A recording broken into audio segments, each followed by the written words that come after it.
Thank you, Mr. President.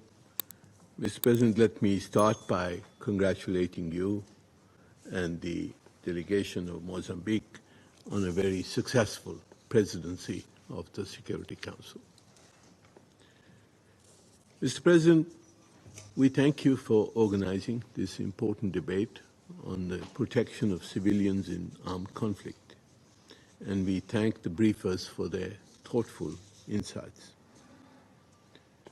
Mr. President, it is 25 years since the Security Council commenced consideration of the protection of civilians in armed conflicts. This year is also the 75th anniversary of the Geneva Conventions, which made explicit the protections for civilians in conflict zones. It is therefore with outrage that we witness the wanton war being waged for the past 7 months against helpless Palestinian civilians in Gaza. 35,000 mostly innocent women and children have been killed by the Israeli war machine in this brutal campaign. 2 million Gazans have been displaced repeatedly. Humanitarian supplies have been deliberately blocked, humanitarian workers targeted and killed, hospitals, schools, and infrastructure destroyed, and UNRWA, the only UN agency fully capable of providing relief to the besieged Gazans, has been deliberately defamed and attacked. Famine and pestilence stalk Gaza.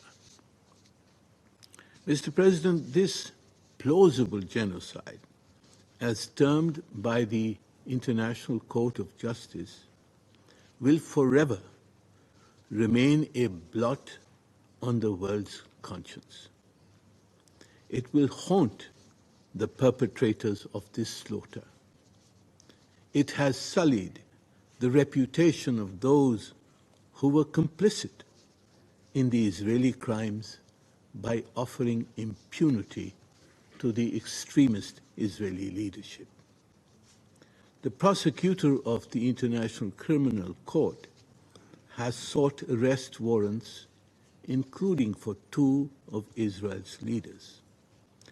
This will be a test case for the credibility of the ICC. Mr. President, it is difficult to build protections for civilians when their suppression, exclusion, and expulsion is the very object of a military campaign.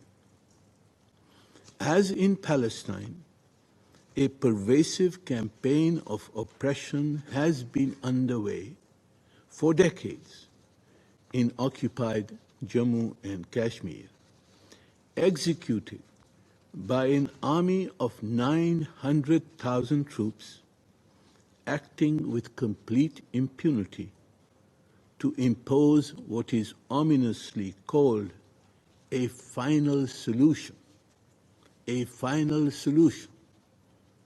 for the Kashmir dispute. Over 100,000 Kashmiris have been killed. 13,000 young Kashmiri boys have been abducted, and many of them mercilessly tortured. All those Kashmiri leaders seeking freedom and self-determination for the people of Jammu and Kashmir, as prescribed by the several resolutions of this Security Council, all of them have been incarcerated. Many of these political leaders have died in custody under suspicious circumstances. Extrajudicial killings continue. Collective punishments are frequent. Mr. President, Pakistan has submitted a dossier to the United Nations with evidence of 2,800 cases of crimes committed by Indian officials against Kashmiri civilians in occupied Jammu and Kashmir.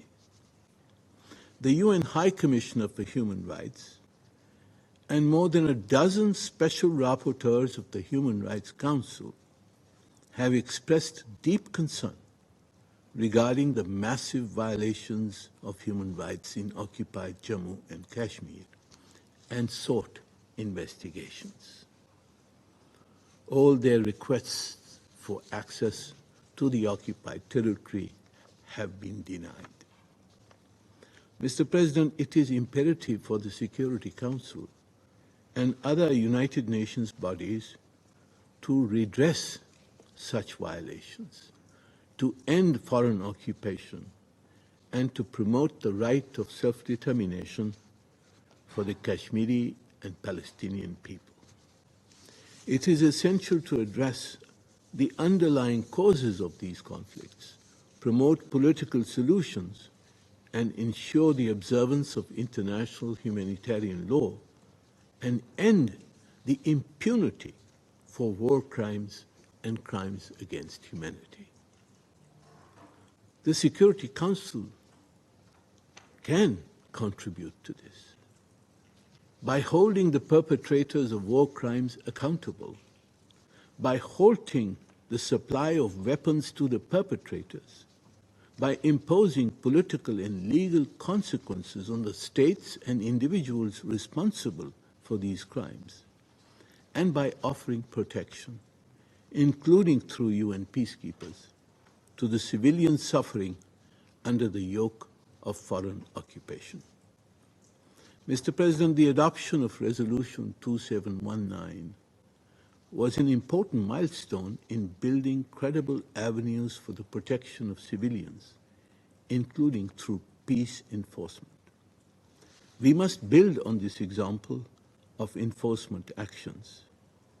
Apart from political actions to resolve disputes, apart from reinforced legal mechanisms to ensure accountability, we must build the UN's capacity, together with relevant regional organizations, including the African Union, to enforce peace and uphold the protection of civilians in conflict zones, in accordance with the principles and norms of international law, in particular, international humanitarian law.